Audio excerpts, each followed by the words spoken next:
Welcome to Familypreneur, the podcast for parent entrepreneurs raising kidpreneurs. It's time for your weekly dose of inspiration and actionable tips to build your business and find better balance, all while strengthening your family. And now we'd like to introduce your host. She's my mom and thebomb.com, Meg Brunson. Hey there, and welcome to episode number 81 of the Familypreneur podcast. Today is Monday, and we are going to talk about marketing. Now, I quickly want to take a minute to thank you for listening. If you're a long-term listener, for being a subscriber. If you are new to the show, welcome. We produce content on Mondays, Wednesdays, and Fridays. On Mondays, we talk about marketing. Friday's my day for reflections. Typically, it revolves around family. And Wednesday is our midweek mastermind, where I interview different parent and child entrepreneurs to talk about how they do it all, how they define balance.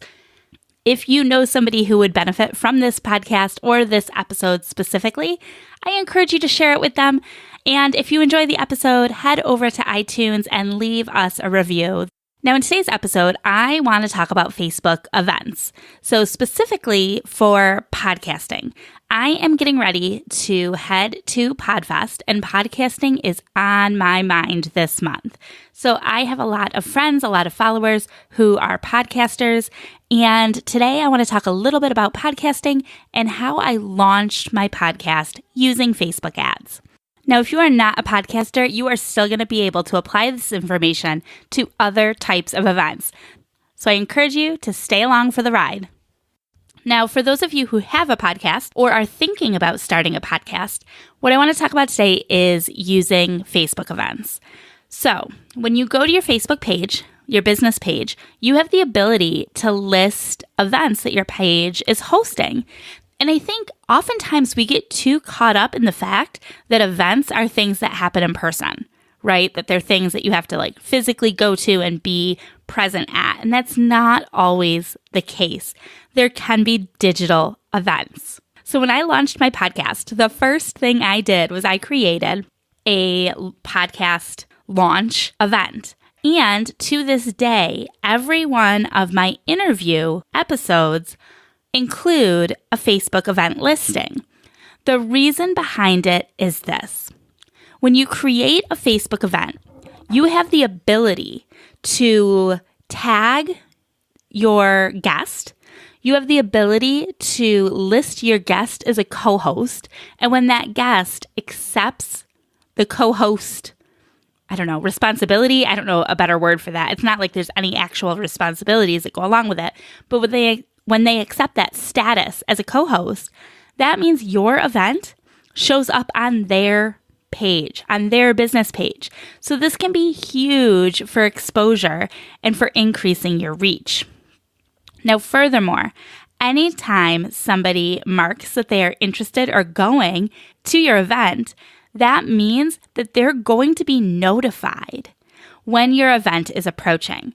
So I don't think there's a set guideline as far as how often they get notified, but typically it's the day before or the morning of. Facebook lets you know that that you responded to an event that's happening today. So this is a great way to remind people about that podcast episode that they've indicated they want to listen to.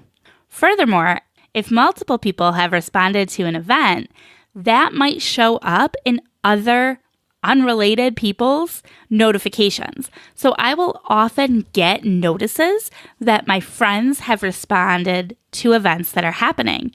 See how this could help extend your reach.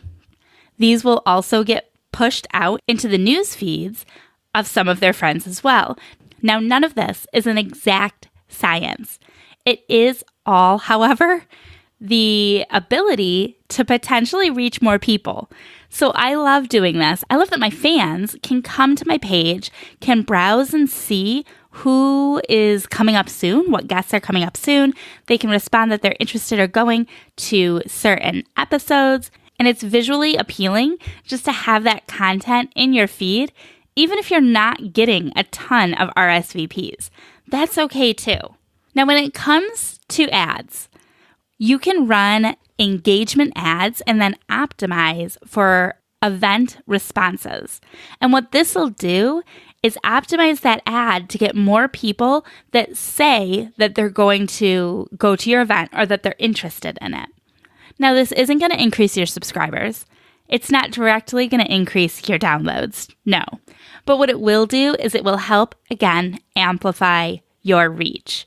You are going to get this ad, this event, in front of a ton of people, and they're going to be highly targeted because you're listening to my advice and you are finding your exact people through your targeting and through your audience selections, right? If you're not, and if you're not confident if you're doing that, I really encourage you to download my quarterly campaign planner. You can get that at megbrunson.com/plan, Plan. megbrunson.com/plan. That's my quarterly campaign planner, and it'll walk you through the 7 steps for a profitable Facebook ad campaign, one of which is targeting the right audience. So your audience is going to be super, super strongly targeted, and you're going to serve this events ad out to all of those people. Now, all of those benefits I talked about before will apply. Anybody who says they're interested or going, they're going to get a notification. When they mark that they're interested or going, certain friends of theirs will see that content in their news feeds. They will get the reminders when it is coming up. They will, other random friends will potentially get announced that their friends are attending your event. It puts you on the map. It puts your content in front of other people. And again, you're also promoting your guest. And guess what? Guests love that. They love to see that you are promoting them. And it's a win-win because it's going to serve your audience and your show as well. Now, since we're chatting about this topic, I'm going to answer a question that I get asked pretty frequently. And the question is, but if I run an ad, will it decrease my organic reach? And I understand where that concern is coming from. And it's kind of a yes-no answer. So if you are targeting your page fans when you are running your ad, then it is possible that you will decrease your organic reach during the time that that ad is running because everybody who likes your page is only going to see so many of your posts per day. So the way to ensure that your reach does not suffer is to exclude people who like your page from seeing your event response ad. So once you exclude people who like your page, then it's only going to show your ad to brand new people, and you're going to get in front of a whole slew of people that aren't familiar with you yet, but are bound to love you. Now, of course, this strategy does apply outside of the podcasting world. This will apply if you have a local event. You'll just want to make sure to geo-target your audience so you're only reaching people within your local service area. It will work if you're having an online summit, if you have a special webinar. I mean, anything that is an event, whether it's digital, in person, it doesn't matter. You can list it as a Facebook event, you can promote it, and you can benefit from that reach. I hope this little tidbit has been helpful. And like I said, podcasting is definitely on my brain this month. I'm doing a lot with Facebook ads for podcasters. And next week, I'm going to take it a step further and I'm going to talk about some of the other ads that I've been running for myself and for some other podcasters. I'm actually delivering a talk on this topic at PodFest. So next week's episode will be a little bit of a review about what that talk was about. So if you're not going to be at PodFest and you're interested to know what I'm going to be talking about, you're going to want to tune in next Monday.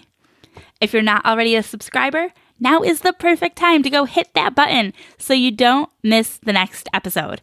And if you're not a podcaster, I still encourage you to tune in next Monday.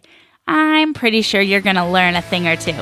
Until next time, I hope you have a great day, and I'll talk to you soon. Bye.